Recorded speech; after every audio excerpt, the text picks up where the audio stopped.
नमस्कार दोस्तों, आप सभी का चैनल में स्वागत है। हम लोग इस वीडियो में कल दोस्तों आरबीआई ग्रेड बी फेज 1 के जो स्टूडेंट्स एस्पायरेंट्स हैं उनके लिए जो महत्वपूर्ण सूचना है वो डिस्कस करने वाले हैं। मुझे दोस्तों आप सभी लोगों से उम्मीद है आपकी जो तैयारी है अच्छी चल रही होगी और आप जो है जीके का भी अच्छे से रिवीजन कर लिए होंगे दोस्तों, क्योंकि जीके के अंदर 80 नंबर का वेटेज होने वाला है। तो दोस्तों एग्जाम में क्या बातें ध्यान रखनी है और साथ में जो इन्फॉर्मेशन हैंड आउट जो आया है अभी कॉल लेटर्स के साथ में, उसको हम लोग डिटेल में डिस्कस करेंगे। एग्जाम के अंदर क्या क्या बातें और इन्फॉर्मेशन हैंड आउट से आपको क्या चीज़ टेक अवे लेना चाहिए। दोस्तों मेरा जो प्रीवियस जो लगभग 3 अटैम्प्ट्स मैंने दिए फेज़ 1 में, दोस्तों मैंने 3 बार फेज़ 1 दिया है और अभी 2019 में फाइनली सेलेक्ट हुआ हूँ ग्रेड बी मैनेजर के तौर पे आरबीआई में। तो दोस्तों मेरा जो अनुभव है बेसिकली मैं वो आपके साथ शेयर करना चाहूँगा। तो दोस्तों चलो हम लोग आगे की तरफ चलते हैं, इन्फॉर्मेशन हैंड आउट को खोलते हैं। अगर आप लोग दोस्तों मैं आपको बताना चाहता हूँ, अगर आपने अभी तक कॉल लेटर डाउनलोड नहीं किया है तो आप इस पर्टिकुलर लिंक से जाके एडमिशन लेटर्स जो कॉल लेटर से डाउनलोड कर सकते हैं। और दोस्तों उसके साथ में आपको जो ये हैंड आउट से दोस्तों हम लोग हैंड आउट पे चलते हैं। इंग्लिश में जो हैंड आउट उसको देखते हैं। इंग्लिश का हैंड आउट दोस्तों अभी खुल रहा है, थोड़ी देर में लोड हो रहा है। दोस्तों हैंड आउट खुल चुका है अभी लोड होके। हम लोग अगर बात करते हैं फेज़ 1 का जो पैटर्न रहेगा दोस्तों, स्कीम क्या है एग्जाम की, जैसा आरबीआई ने बताया दोस्तों टोटल 2 सवाल आएंगे। सबसे पहले जनरल अवेयरनेस सेक्शन आने वाला है। सबसे पहले जनरल अवेयरनेस सेक्शन आएगा दोस्तों, सीक्वेंस में आता है ये। 80 सवाल आएंगे, आपको 80 मार्क्स के 25 मिनट का टाइम मिलेगा। तो दोस्तों जो 25 मिनट में आराम से जीके के सवाल अटैम्प्ट हो जाते हैं। बस आपको ध्यान इस बात का रखना है कि आप सवाल को अच्छे से पढ़ें और साथ में जो ऑप्शंस दिए गए उनको अच्छे से पढ़ें। अगर कोई कन्फ्यूजन होता है तो आप मार्क फॉर रिव्यू कर सकते हैं। और दोस्तों जो इसमें आपको ध्यान रखना है, सवाल का जवाब गलत नहीं देना, सिली मिस्टेक्स नहीं करना, थोड़ा ध्यान से सवाल, थोड़ा कॉन्सेंट्रेशन रखने की आपको ज़रूरत है जीके में, क्योंकि जीके आप सभी को पता है दोस्तों डिमोटिवेट भी फील नहीं करना है। अगर आप जीके में 50 से ऊपर स्कोर कर पा रहे हैं, आपका एक बहुत अच्छा स्कोर कह सकते हैं हम 50 से ऊपर, और अगर आप 60 से ऊपर कर पा रहे हैं तो ये कह सकते हैं आपकी जो तैयारी है बहुत ही अच्छे लेवल की थी। और आप डेफिनेटली जो है दोस्तों बाकी सेक्शंस में आपको थोड़ा एक लेवरेज मिल जाएगा। आप बाकी सेक्शंस में किसी में थोड़ा खराब भी परफॉर्मेंस हो जाता है तो आप फाइनली सेलेक्ट हो जाएंगे। लेकिन आप सभी सेक्शंस में अच्छा करके जीके में 50 ले आते हैं तो बहुत अच्छा स्कोर होता है और आपको फाइनल सेलेक्शन दिला देता है। दोस्तों आपको जीके में ध्यान रखना है दोस्तों, अच्छे से अटेम्प्ट करना। 25 मिनट बहुत काफ़ी टाइम होता है, कोई दिक्कत टाइम का बिल्कुल भी इश्यू नहीं होने वाला आपको इन पर्टिकुलर जनरल अवेयरनेस सेक्शन में। आप यहाँ से आराम से थोड़ा, इनफैक्ट दोस्तों 25 मिनट की जगह आप मे बी 22, 23, 24 मिनट में आप अटैम्प्ट करके आप 1 आध मिनट का रिलैक्स भी ले सकते हैं। बिकॉज अगला जो दूसरे नंबर का सेक्शन होने वाला है वो है रीजनिंग, जो कि काफ़ी ज़्यादा चैलेंजिंग होता है। बिकॉज रीजनिंग में पजल्स आते हैं, इसलिए तो दोस्तों आप थोड़ा मेरे हिसाब से रीजनिंग से पहले 1 आध मिनट का रिलैक्सेशन ले लेते हैं तो आपको बहुत ही अच्छा रीजनिंग में थोड़ा आउटपुट बढ़ जाएगा दोस्तों, आपका दिमाग चलेगा। और दोस्तों हम लोग अभी आते हैं दोस्तों, अगर आपने चैनल को सब्सक्राइब नहीं किया तो चैनल को सब्सक्राइब कर लेना। साथ में जीके के लिए मैंने कुछ स्टैटिक टॉपिक्स के एक वीडियो स्ट्रेटजी शेयर की है, आप क्विकली उन टॉपिक्स को सेलेक्टिवली देख सकते हैं। और दोस्तों अभी जो IBPS मेंस का एग्जाम हुआ था 4 फरवरी को और SBI PO का भी हुआ था 28 जनवरी को, तो उनमें जो पैटर्न रहा था स्टैटिक टॉपिक्स का, वो आप उन टॉपिक्स को तो देख के जाओ, मेरे टॉपिक वाइज प्लेलिस्ट से देख लीजिए दोस्तों। और दोस्तों अगर आप नए हो चैनल को सब्सक्राइब कर लेना। साथ में मैं आरबीआई ग्रेड बी 2019 का मैनेजर हूँ। मैं जो आरबीआई एस्पायरेंट्स हैं उनको मैं गाइड करूँगा दोस्तों एंड तक, जब तक वो आरबीआई का पार्ट नहीं हो जाते हैं। मेरा भी सब्सक्राइबर 1000 से कम है, मैं लाइव नहीं आ पा रहा हूँ, तो मैं आप सभी से रिक्वेस्ट करूँगा आप चैनल को सब्सक्राइब करें, सभी जो व्यूअर्स हो, ताकि जो फेज़ 2 के लिए जो स्ट्रेटेजी दोस्तों कल एग्जाम के बाद में शाम को मैं ESI की स्ट्रेटेजी शेयर करूँगा। मेरे ESI में 66 मार्क्स आए थे और FM में 83 मार्क्स आए थे। डिटेल में उनके वीडियो स्ट्रेटेजी शेयर कराऊंगा दोस्तों। और साथ में मैं फेज़ 1 और फेज़ 2 के बीच में जो 20 दिन रहेंगे उनके अंदर आपके लिए ESI के लिए स्पेशल वीडियोज लाने के सोच रहा हूँ ऑनलाइन लाइव। अगर आप सब्सक्राइब करते हैं चैनल को तो PIB को मैं अच्छे से कवर करूंगा दोस्तों। PIB गवर्नमेंट स्कीम्स का मेरा काफ़ी अच्छा खासा एक्सपीरियंस है, तो मैं चाहूँगा आप जो सभी लोग हैं वो एक्सपीरियंस का दोस्तों फ़ायदा ले सके। मैं आपके साथ एक्सपीरियंस शेयर करना चाहूँगा दोस्तों लाइव क्लासेज में। आप लोग सपोर्ट करें, सब्सक्राइब करें। दोस्तों हम लोग बात करते हैं रीजनिंग की। रीजनिंग में दोस्तों जैसे आप सबको पता है 60 सवाल आएंगे 60 नंबर के और टाइम मिलेगा 45 मिनट। लेकिन दोस्तों रीजनिंग में क्या होता है, नॉर्मली 7 से 8 पजल्स आते हैं। नॉर्मली 7 से 8 पजल्स आते हैं, जो कि एक सेट होता है 5 नंबर का, 5 क्वेश्चंस का एक सेट होता है। कुल मिला के 35 से 40 जो मार्क्स का पेपर है, 35 से 40 क्वेश्चंस तो सिर्फ पजल्स के आते हैं। दोस्तों पजल्स में आप सभी लोगों ने प्रैक्टिस भी किया होगा। पजल्स में क्या होता है ना, कभी कभी कुछ पजल डिफिकल्ट होते हैं।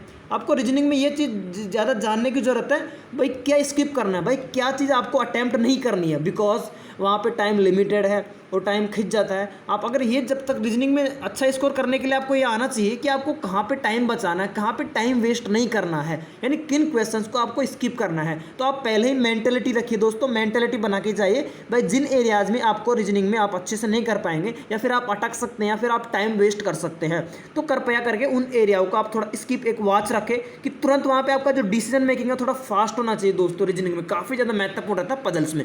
पजल्स के अंदर आपकी जो डिसीजन मेकिंग थोड़ी क्विक होनी चाहिए, आपको थोड़ा और ज़्यादा एक्टिव होने की जरूरत है in case of reasoning part. तो दोस्तों आप वो चीज़ ध्यान रखिए। पजल्स में आप जो भी है दोस्तों, जो लीनियर वाले हैं, लीनियर अरेंजमेंट आते हैं, सिंगल लाइन वाले, डबल लाइन वाले या फिर अननोन नंबर पर्सन्स में आप वो कर सकते हैं, बहुत आराम से हो जाते हैं। उसके बाद में दोस्तों डे बेस्ड पजल आते हैं लीनियर वाले, वो भी आप आराम से कर सकते हैं। मंथ बेस्ड आते हैं, वो भी आप आराम से कर सकते हैं। दोस्तों सर्कुलर पजल अरेंजमेंट में आप थोड़ा ध्यान रखिए, सर्कुलर जो अरेंजमेंट्स होते हैं काफ़ी डिफिकल्ट हो जाते हैं कभी कभी, तो आप ध्यान रखिए दोस्तों। अगर आप नहीं कर पा रहे हो सर्कुलर अरेंजमेंट का थोड़ा ध्यान रखना, आप स्किप कर दीजिए सर्कुलर, सब आपको पूरा स्कोर करने की कतई जरूरत नहीं रीजनिंग में दोस्तों। और उसके बाद में जो फ्लोर बेस्ड पजल आते हैं वो भी क्विकली हो जाते हैं। तो ये दो तीन टाइप के पजल से आप कर सकते हैं दोस्तों। आपको पजल्स में 50% आप कर पा रहे हैं तो बहुत ही अच्छा स्कोर है मेरे हिसाब से। अगर आप दोस्तों 7 में से अगर 4 सेट कर पा रहे हैं, 3 से 4 सेट, तो आपको बिल्कुल टेंशन लेने की जरूरत नहीं है, बहुत अच्छा स्कोर आपको सिलेक्शन दिला देगा दोस्तों। उसके अलावा रीजनिंग में सिलोजिज्म्स भी आते हैं, सिलॉक्स जो आते हैं काफ़ी इजी रहता है। नॉर्मली आप सिलॉक्स आराम से कर सकते हैं, 4 से 5 का सेट आता है। और उसके बाद में जो इनइक्वालिटी है, मैथमेटिकल इनइक्वालिटी आती है रीजनिंग में, इजी है, वो भी कर सकते हैं आप। उसके अलावा दोस्तों एक जो मैं आपको टिप शेयर करूँगा, इसमें आता है हम लोग बात करते हैं दोस्तों एनालिटिकल रीजनिंग, जो लॉजिकल रीजनिंग, जो स्टेटमेंट एजम्पशन वाले, कंक्लूजन वाले दोस्तों, वीकली सपोर्ट, वीक आर्गूमेंट, ये सब आते हैं। कंक्लूजन, स्टेटमेंट, एजम्पशन, आर्गूमेंट्स, ये जो सवाल है दोस्तों लगभग 10 या फिर 10 से 15 के बीच में वेरी करता है। इन सवालों का आपको थोड़ा कॉन्सेंट्रेशन, आपके जो रीडिंग स्किल्स, आपकी जो रीडिंग हैबिट है, कहीं ना कहीं आपके जो कॉम्प्रहेंशन स्किल्स है यहाँ पे टेस्ट होने वाले हैं। और ये सवाल ऐसे हैं अनटिल अनलेस आपने एक अच्छा खासा रीडिंग किया हुआ है, अच्छा खासा आपका डेवलपमेंट लेवल, आप अच्छी खासी चीज़ों को समझ पाते हैं पढ़ के, वही इसको कर सकता है इस सवालों को। और दोस्तों मेरा तो स्ट्रॉन्ग एरिया मानता था मैं, काफ़ी अच्छे से मैं कर पे आता था। आपकी जो बेसिक अंडरस्टैंडिंग है चीज़ों की, वो यहाँ पे काम आती है दोस्तों। कहीं ना कहीं न्यूज़पेपर जो रीडिंग है ना, वो डेफिनेटली यहाँ पे काम आती है दोस्तों। तो ये सवाल है, आप इनमें अगर आप कुछ एक आध सवाल डिफिकल्ट लगता है, आप डेफिनेटली समझ में नहीं आ रहा, आपका अनकंफर्टेबल एरिया से उन्हें दोस्तों स्टेटमेंट दिए हैं, तो आप डेफिनेटली स्किप कर सकते हैं। लेकिन ये एक ऐसा एरिया जो उसमें थोड़ा ध्यान से करने की जरूरत है एज कम्पेयर टू पजल्स। आप दोस्तों इस सेक्शन को पहले करें तो अच्छा रहेगा। पजल्स में आप दोस्तों सिर्फ ईजी पजल्स को पहले स्टार्टिंग में करें, और जो टफ पजल्स आप उनको क्विकली स्किप करें, और अगर टाइम मिलता है तो आप बाद में अटेम्प्ट करें उनको। दोस्तों हम लोग चलते हैं तीसरे सेक्शन जो कि इंग्लिश लैंग्वेज का है। इंग्लिश लैंग्वेज के अंदर दोस्तों जो टोटल 30 सवाल आएंगे और 25 मिनट का टाइम मिलने वाला है, इसमें भी कोई टाइम की कमी नहीं रहेगी। आप इंग्लिश के लिए लेटेस्ट IBPS SBI का पैटर्न देख सकते हैं। लेकिन दोस्तों इसमें होता क्या है ना, लगभग 10 नंबर का 2 पैसेज देता है मोस्टली, 10 से 12 नंबर का तो रीडिंग कॉम्प्रहेंशन आते हैं। रीडिंग कॉम्प्रहेंशन के अंदर आप आराम से कर सकते हैं। थोड़ा लैंग्वेज जो थोड़ी टेक्निकल लैंग्वेज होती है, बिकॉज आर्टिकल है फाइनेंशियल दोस्तों, या फिनटेक या फिर इकोनॉमी बेस्ड थोड़ा आता है, तो आर्टिकल की जो लैंग्वेज है वो आप क्विकली समझ जाइए दोस्तों। आपका एम होना चाहिए कि जो इंग्लिश कॉम्प्रहेंशन के अंदर आप क्विकली 1 से 2 बार रीडिंग में आप अच्छे समझ जाएं। आपको जो भी इंपॉर्टेंट एरियाज है वहाँ का आप ध्यान रखें, भाई किस चीज़, कौन से इंपॉर्टेंट चीज़ें जिनके बारे में बातें की गई है, इंपॉर्टेंट पॉइंट्स कौन से कॉम्प्रहेंशन संबंधित, उनको आप ध्यान रखिए। साथ में कभी कभी थोड़ी इनोवेटिव आइडियाज भी देता है दोस्तों, कॉम्प्रहेंशन में कुछ ब्लैंक छोड़ देता है तो आगे सवाल के रूप में पूछ लेता है कि what should come in place of the blank. तो वो सब चीज़ आपको ध्यान रखनी है। पैसेज की जो ओवरऑल अंडरस्टैंडिंग आपको अच्छी रखनी है जब आप कॉम्प्रहेंशन कर पाएंगे। उसके अलावा दोस्तों अगर हम बात करते हैं डबल फिलर्स की आते हैं, डबल फिलर्स भी आते हैं। और उसके अलावा दोस्तों एक पैराजम्बल भी आता है। पैराजम्बल के लिए आपने प्रैक्टिस किया होगा, पैराजम्बल में थोड़ा ध्यान रखने की जरूरत है, क्योंकि वहाँ पे कभी कभी अगर आपने कुछ भी गलत भी कॉम्प्रहेंड कर लिया, थोड़ा सा सवाल समझने में, या फिर स्टेटमेंट को आपने एक भी स्टेटमेंट गलत रख लिया, तो आपके यहाँ पे दोस्तों 3-4 सवाल गलत हो सकते हैं, जो कि नेगेटिव मार्क्स में जा सकता है, जो कि बुरी बात हो सकती है। आपको थोड़ा सा एक्स्ट्रा केयर लेनी है जब आप पैराजम्बल्स को अटेम्प्ट करते हैं जब। उसके अलावा दोस्तों इसके अंदर कुछ इनोवेटिव क्वेश्चंस भी आते हैं इंग्लिश में, तो इनोवेटिव क्वेश्चंस का आपको ध्यान रखना है। इंग्लिश में आपको इंस्ट्रक्शंस काफ़ी अच्छे से पढ़ने हैं, कोई भी सवाल से पहले कि इंस्ट्रक्शन सवाल में क्या कहा गया है। कभी कभी पूछता है कि स्टेटमेंट में रॉन्ग पार्ट कौन सा है, और कभी पूछता है दोस्तों कि कौन सा पार्ट सही है। ओनली ABCD दे दिया कि स्टेटमेंट को 4 टुकड़ों में तोड़ दिया, ABCD पूछता है दोस्तों one of the part is only correct and find the part. तो दोस्तों आपको सिर्फ और सिर्फ सही पार्ट बताना होता है। तो आपको दोस्तों वो जो सही पार्ट है, आपको सिर्फ और सिर्फ आपको काफ़ी अच्छी से इंग्लिश आनी चाहिए। तो आप थोड़ा ध्यान से अटेम्प्ट कीजिए ऐसा वालों। और कुछ आपको डेफिनेटली 5 से 10 सवाल इंग्लिश में इनोवेटिव मिलेंगे, जो आपको जो एक ऐसा एक इंस्ट्रक्शन नहीं आएंगे, जो पैटर्न चेंज आएंगे, नए पैटर्न पे आएंगे दोस्तों। कभी कभी 3 कॉलम होते हैं और आपको मैच करना रहता है कि कौन सा मतलब एक लॉजिकल स्टेटमेंट बन जाएगा तीनों कॉलम्स में कुछ पर्टिकुलर स्टेटमेंट उठाने से दोस्तों। तो ऐसे सवाल भी देखे गए हैं। तो आप मेंटली तैयार होकर जाइए इंग्लिश में कि आपके 5 से 10 नंबर आपको नया मिलने वाला पैटर्न, नए इंस्ट्रक्शंस मिलने वाला, नए टाइप का सवाल मिलने वाला है, तो आप डेफिनेटली अच्छा कर पाएंगे दोस्तों। हम लाते हैं math quantitative aptitude. Quantitative aptitude में दोस्तों इंजीनियर्स हैं वो तो ऑब्वियसली कर पाते हैं, लेकिन यहाँ पे जो नॉन इंजीनियर्स हैं उनको थोड़ी सी दिक्कत होती है। तो क्वांटिटेटिव एप्टीट्यूड में आपको थोड़ा जो कैलकुलेशन है दोस्तों फास्ट रखना है। अप्रोक्सीमेशंस, नंबर सीरीज काफ़ी ईजी से क्वेश्चंस होते हैं, हर कोई कर लेता है दोस्तों। यहाँ से लगभग 5 से 10 सवाल आ जाते हैं, 10 सवाल आ जाते हैं। अप्रोक्सीमेशन, सिंप्लीफिकेशन, अप्रॉक्सीमेशन, सिंप्लीफिकेशन और दोस्तों क्वाड्रेटिक क्वेश्चन से यहाँ से आप आराम से कर सकते हैं, कोई दिक्कत नहीं है। उसके अलावा आगे हम लोग चलते हैं दोस्तों। इसमें जो मेन आता है 2 से 3 DI के सेट आता है, डाटा इंटरप्रिटेशन। 2 सेट लगभग आते हैं दोस्तों डाटा इंटरप्रिटेशन। डाटा इंटरप्रिटेशन में आपको थोड़ा ध्यान रखना है, अगर किसी ऐसे टॉपिक से आ गया दोस्तों जो आपको प्रॉफिट लॉस से स्पेशली आ गया मान लो, तो अगर आपको अनकंफर्टेबल है तो आप DI में टाइम वही दोस्तों रीजनिंग में पजल्स की तरह आ जाता है कि आपको जो अपना टाइम बचाना है, मैथ में भी कहीं भी टाइम वेस्ट नहीं करना है, जो आपको स्किप करना है क्विकली आपको डिसीजन लेके स्किप कर देना है, टाइम वेस्ट नहीं करना उसके अंदर, बिकॉज टाइम लिमिटेड है दोस्तों, अभी सेक्शनल टाइमिंग्स है। तो आपको एक थोड़ा जो कंफर्टेबल है, कंफर्ट खत्म कर दिया गया इसने। तो आपको हर एक सेक्शन में अपनी एक स्पीड और एक प्रोफिशिएंसी, एफिशिएंसी और दोस्तों दोनों चीज़ चाहिए आपको, एफिशिएंसी और प्रोफिशिएंसी दोस्तों आपको, और नॉलेज भी, दोनों चीज़ें चाहिए आपको दोस्तों। आप जो है टाइम बाउंड मैनर में आपको पेपर अटैम्प्ट करना है हर एक सेक्शन का, तो उस चीज़ को आपको ध्यान में रखिए। बेसिकली वो जब ही हो पाता है जब आप व्हाट टू स्किप वो आप जानते हैं अच्छे से। तो व्हाट टू स्किप में आपके जो एरियाज़ कमजोर है उनका ध्यान रखिए, भाई ये एरियाज़ मेरा वीक है और ये यहाँ सवाल अब मैंने पढ़ा क्विकली, मेरे को लगा कि ये तो नहीं हो पाएगा, तो आप क्विकली स्किप कर दीजिए। टाइम वेस्ट करने की बिल्कुल भी ज़रूरत नहीं है, बिकॉज आपको फुल मार्क्स नहीं करना होता स्कोर दोस्तों इस एग्ज़ाम में। तो दोस्तों मुझे आप सभी से उम्मीद है आप सभी लोग को हैंड आउट में जो भी फेज़ 1 का स्कीम से रिलेटेड संबंधित जो भी चीज़ें समझ में आ गई होगी। 1/4 इसमें नेगेटिव मार्किंग रहने वाली है दोस्तों। इस हैंड आउट में नीचे की तरफ सैम्पल क्वेश्चंस दिए गए जो कि पिछले 3 से 4 साल से सेम रह रहे हैं, कुछ बदल नहीं रहा।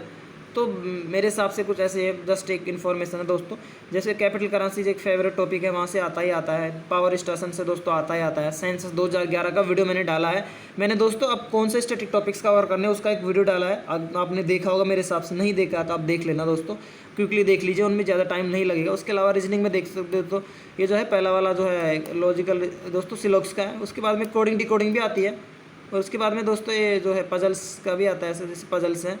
और उसके बाद इंग्लिश लैंग्वेज का दोस्तों एरर वाला आएगा आपके पास। और ये कभी कभी दोस्तों इसमें आ जाता है जो पैसेज देके ब्लैंक्स वाले भी आता है, तो आप ध्यान रखिए, काफ़ी इजी रहता है ऐसा सवाल, लेकिन आपको थोड़ा जो है दोस्तों इसकी क्विकली जो आपको अवॉइड करने हैं वो आप अवॉइड कर दीजिए। क्वांटिटेटिव एप्टीट्यूड में दोस्तों टेबल और दो चीज़ों को कॉम्बिनेशन देके DI मोस्टली पूछता है। कभी टेबल दे देता है, बार ग्राफ दे देता है, कभी टेबल लाइन ग्राफ दे देता है, कभी 2 पाई चार्ट्स दे देता है। तो दोस्तों मेरे हिसाब से अगर आपने अच्छी प्रैक्टिस की है तो आपको बस थोड़ा ये जानना है कि क्या स्किप करना है, और कोई दिक्कत नहीं आने वाली आपको पेपर में, आप अच्छे से पेपर अटेम्प्ट कर पाएंगे दोस्तों। 5 जो ऑप्शंस आपको मिलेंगे हर एक सवाल के लिए, ये आप कलर के अनुसार भी आप समझ सकते हैं कि आपके कोई पर्टिकुलर सवाल का क्या स्टेटस है, तो आप क्या एक्शन लेना है दोस्तों।